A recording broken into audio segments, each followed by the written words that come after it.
Hey, I'm back on this bow 633 for Blue Cervello, and it's come along great. Let's take a look-see down this limb here. We've worked the belly into this general condition. It's kind of a little war between rasp and knife again, of course, all the way down the line.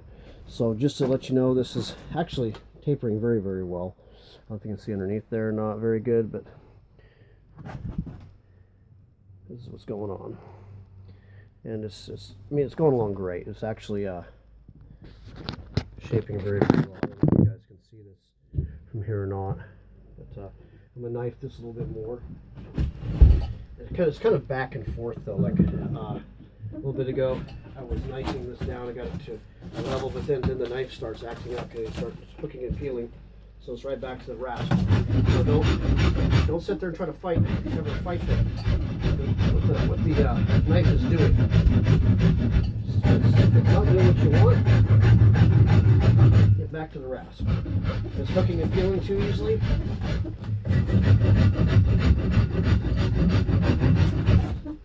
so I'll emphasize that all the time.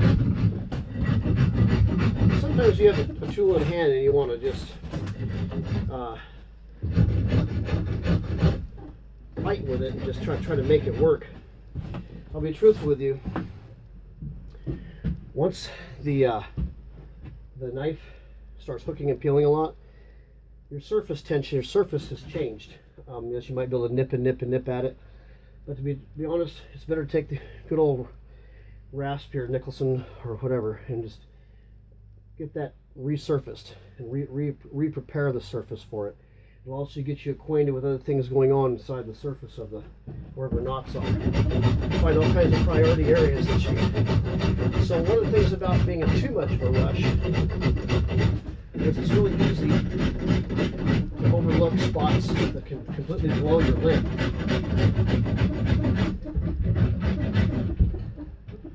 So you have to handle it with kind of like kid gloves.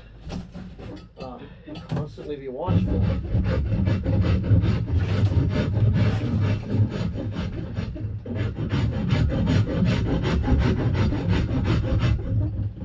I'm just bringing this up mostly because if you decide to do your own bow and you run into that, you're getting a lot of popping and tearing. You're going to need to make the most use of your assortment of tools and make darn sure this thing is really sharp.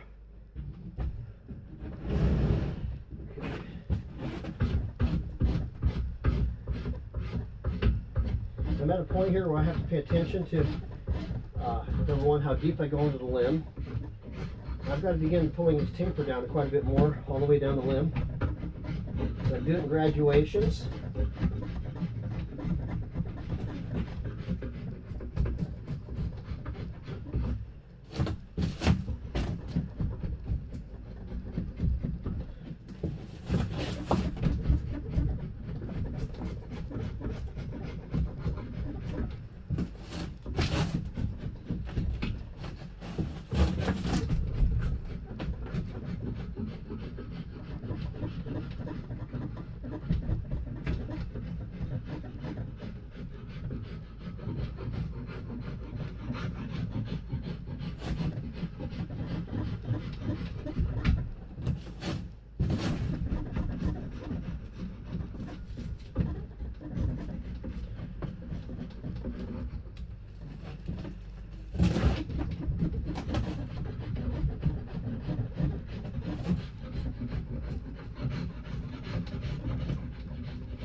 Okay, we are finally at this point. We're with Yew Bowstave 633 on its journey to become a traditional English longbow.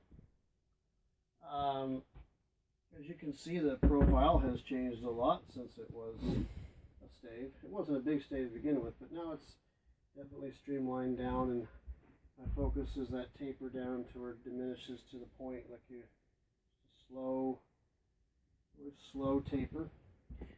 And there's a bit of a roll in this, but it folds back down, so it doesn't affect it. I've worked with these a lot, where I can sight in my points, so it looks pretty good. And I'm at a time where I'm looking at my material, decide what can I keep, what I can get away with, and not take away too much from one or the other, so that I lose my center line on this. So this is kind of a fragile point too. So as we're working on this handle area, we want to keep it where we have a good grip, but this is also going to have leather wrapped around it. So we want it to be, you know, where it's not a great big glob down. You want something that's reasonable for the hand to fit. So the whole bow, the riser on down is going to be primarily focused on that. And as I mentioned, this is a sensitive point in it.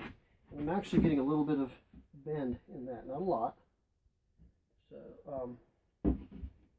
where it's actually beginning to flex.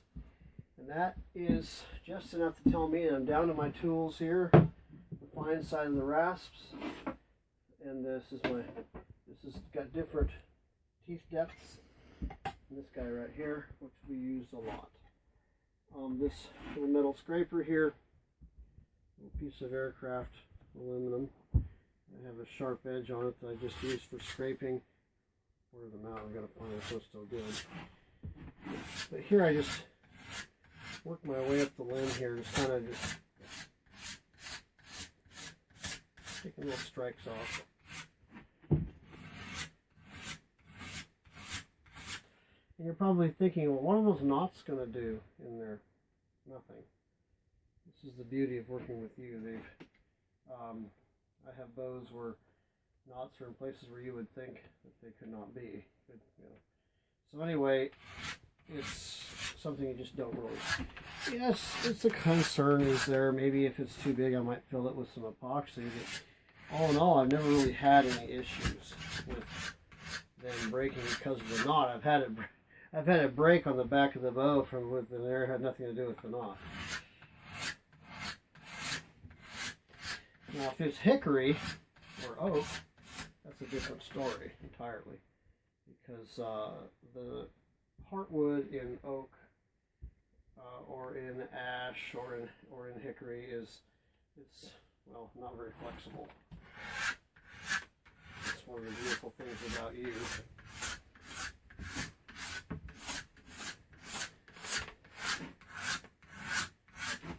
But what I will continue to do is now take my rasps, and this guy, I have got this smaller rasp right here. I use it for a lot of times, mostly toning down the nocks, but if I see areas in here where it might be a nice little lift here, maybe feather an edge. Use all your tools that give you the best options. But something you can see on this bow, on this stave here, is I'm watching that sap line. You can see how beautiful that sap line is right there. It's virtually almost a perfect sap line. And it's right at that quarter. And that's really where you want it. I can deal with a 3/8. Isn't too bad, depending upon the weight of the bow. But this bow is going to be drawn, I believe, about 30 inches. So, and that's a whopper of a draw. So, I have to take into account this is a 72, physically almost 73-inch bow, and how much limb movement is going to be required in 30-inch draw. So in a 72-inch space, I have to take from the center point out and calculate how much it's going to bend. And we'll see that soon here in the tiller rack, in the tiller post. But this is where you have to just be very, very discerning about where you remove your material. And as I've always mentioned, the culprit is going to be right here off the riser. We want that to begin flexibility as quickly as possible. We don't want to delay in that too much because you lose limb action. You want the greatest percentage possible of limb movement in your bow. Especially if someone's going to do a 30-inch draw and it's a 55-pound bow. Not only do you have a great distance that you're covering, but it's actually, 55 pounds is actually a pretty reasonable weight to expect from a bow. I mean, they have 100-pound bows and so on, but this is destined to be a 55-pound bow. Probably give or take a pound or two, but right at 55 is the goal. You should be able to get it, especially with the current material available. And this, as I mentioned, the reason I'm saying any of this is it's something you really have to think about when you're at this point. That you can't really afford to hog and rasp heavy. That you're going to have to be patient to take your, kind of work with it from this point incrementally.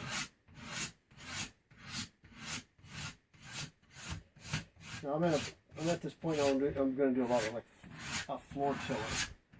So when I take this down, what looks to me like I've removed a common amount of mass in as much of a taper as possible.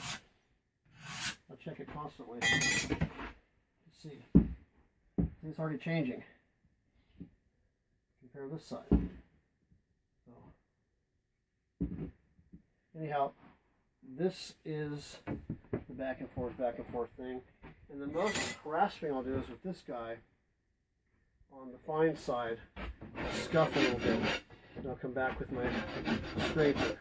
There's a spot that's being stubborn.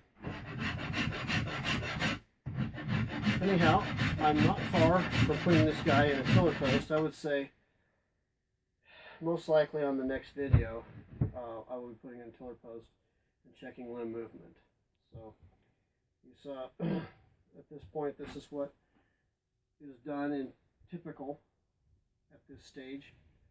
Creating that streamlining. We are streamlining this bow to have the amount of material mass necessary to bend to accommodate 30 inches of limb movement on a draw like that. So hopefully, the next video we're not far from that. See you around. Hello and welcome back to itsyourbow.com. We are continuing on now with Yew Bowstave 633 for my client Lou Chavello in New York State. You can see where this stave has definitely made some progress. From the last video, it's getting more and more flexible. And what I'm doing at this point in time is I'm going back to the scraper a lot. I'm just looking carefully at where it's getting the most resistance. And I'm trying to keep this shooting off the risers, as I've told you before, as early as possible. Trying to keep as much limb flexibility in that point.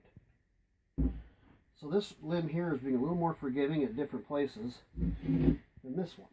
And I have to watch that. And of course, putting it in the tilling rack here shortly on the tiller post will help that a lot. So what I'm doing here is what I've seen me do before, is I'm just working this region a lot. But I have to stop and look and see. I don't want too much bulk down there interfering with the taper and the because one thing in front of the other will affect the bend and the quality of the bend. And also, I have to keep sighting down this bow because it has that little walk in it. It's totally normal with a Yew stave, or pretty much most staves. It's a slight twist, but it's returning end to end very well. So it's not. I've worked with a lot worse than this, and they've turned out very well. I have to keep that in mind as I'm scraping stuff off here to see which side is going to dominate the other.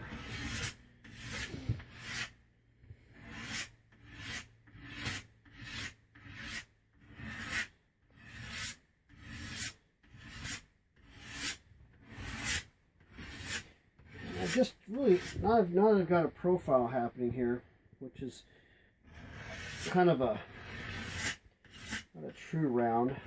I can keep working in. I can pull down on the top a little bit to relieve some of the compression material there.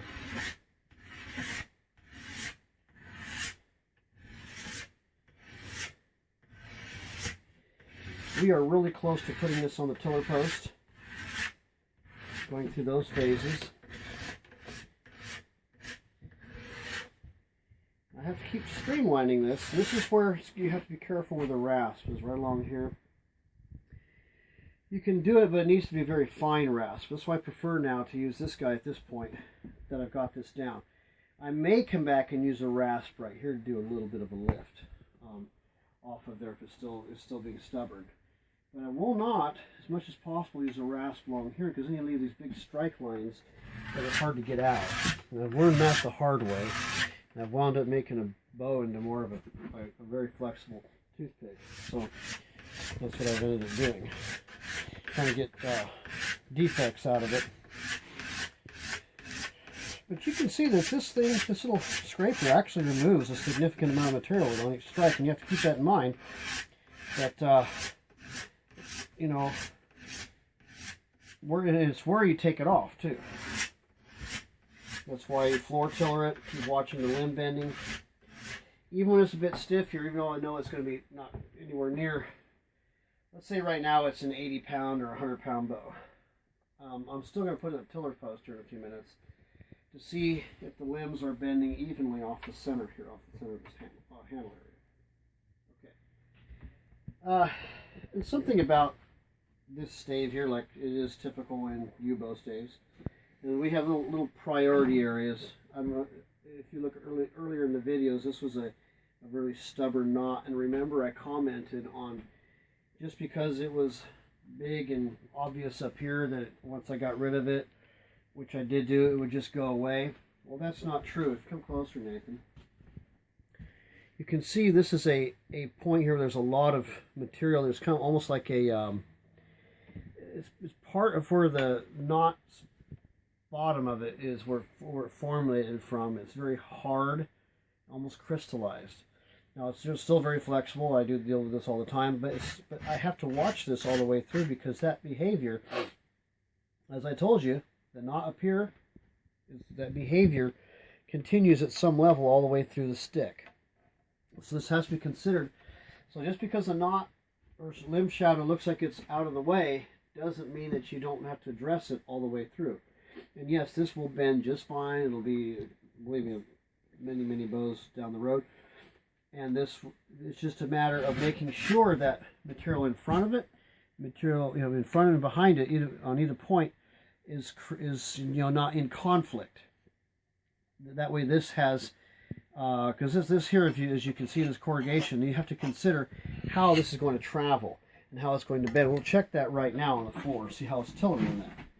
Okay, so I have to get rid of more material here off that riser, because it's a little too heavy here. There's almost a divot formulating there. We don't want that to happen. That causes a kink and it could break there. So we have to pay attention to things like that. Sight down your bow. Look for as much surface travel here where it's flowing kind of a continuous line. You will get a bit of a kick here without choice because of this factor, but you want to have a fluidity here, and you don't want a bunch of bulk here interfering with that either, like I just mentioned, in front of it or on either side of this knot point here. And keep looking at it and seeing where it's at. So here I'm going to have to do is I'm going to have to bring this down a little more, and I may even take the rasp because it's pretty heavy there still. And I will just keep working this down. I'm just using this to give you insight if you decide to try to make a yew bow, or if you wanted to know how this would.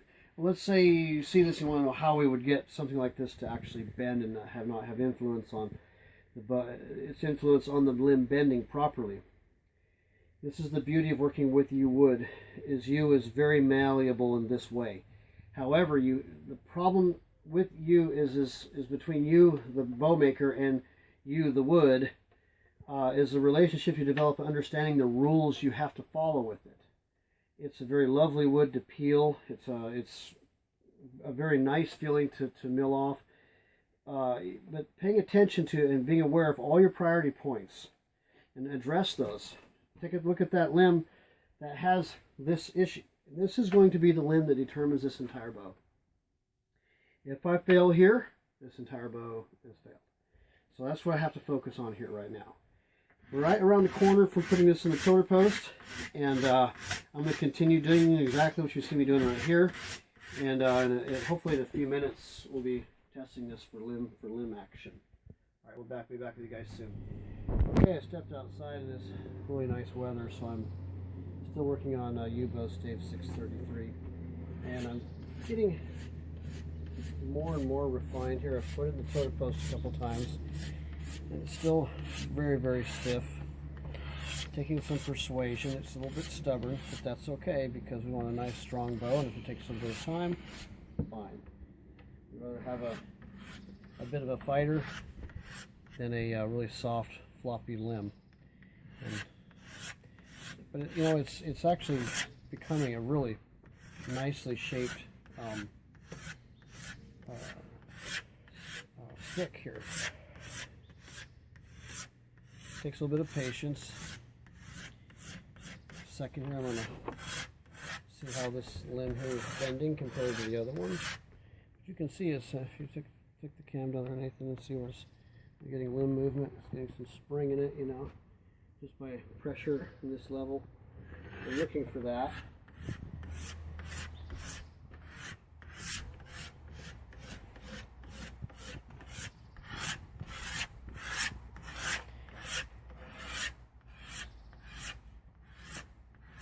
Look at this, see what it does for 4-tiller.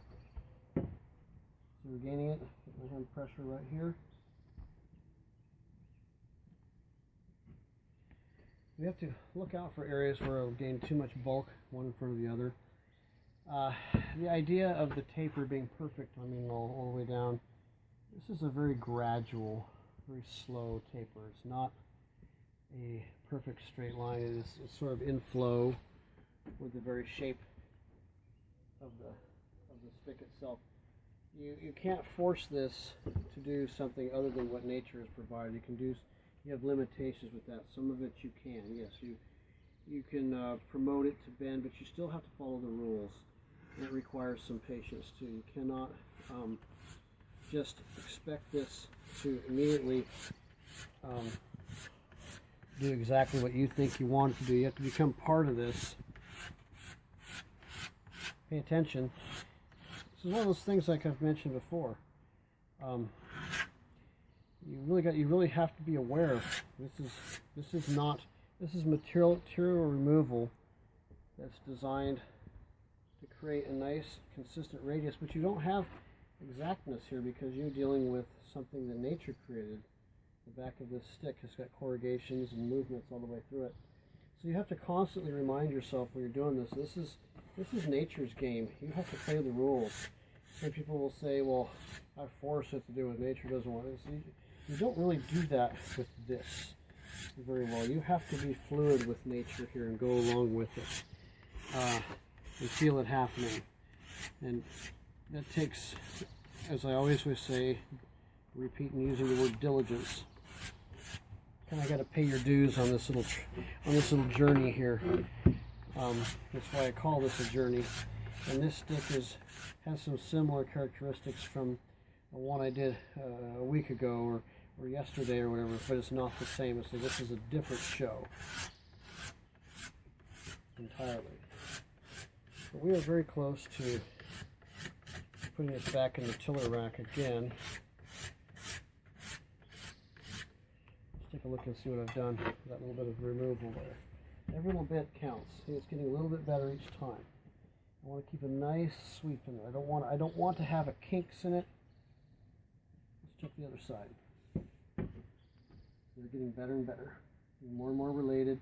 And you want to try to, as much as possible, even though it's challenging, because that kick there in the back, this limb here, obviously, as you can see, if you think about it, this limb's dimensions and expectations are completely different than the one down there.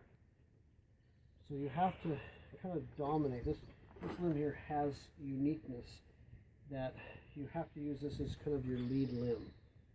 it's going to run the show. What happens on this limb is going to be the most important. It's going to be the limb that's the surviving limb. So that's how you have to think. Don't jump into the limb that's kind of like the glory limb, is easy to mill down and is quickly done. And it milled so perfect because I've had lots of those. Take the one that puts you through a little bit of a fight. And there's a reason for that in this whole process.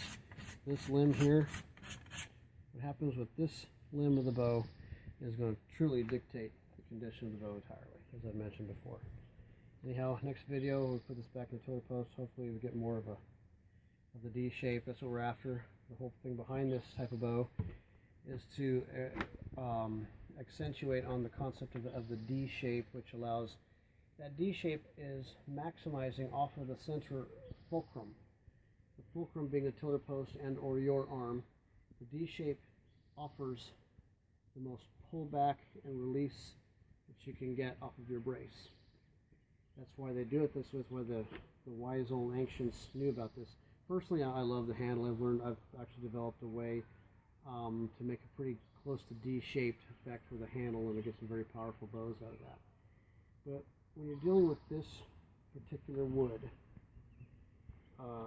getting maximum use of it, the blended handle, I have to admit, as much as I love my handles, I have to admit this is really the ultimate way to get your true D shape. So that's what we're after here, is the traditional D shape of the 1190s, the 1200s, all the Robin Hood era, the Knights of the Round Table, this type of thing. So we're trying to make this bow become as historically accurate as possible. Anyhow, enough of that for now. We will talk to you soon when you see us at the tiller post again. Okay, now I'm just going to check the weight on this in this form. It's just an idea. The limbs are not bent. I'm going to go at 20 inches, 22 inches. At 22 inches is 45 pounds. So I'm going to check it again and see what it's like at 24 inches. I'm just curious what 24 inches does. Okay, 24 inches shows 50 pounds. So it gives you an idea of the material that I have to remove. Now I'm going to look at it again just to review the limb movement. Just going to bring it down to a nice tension there.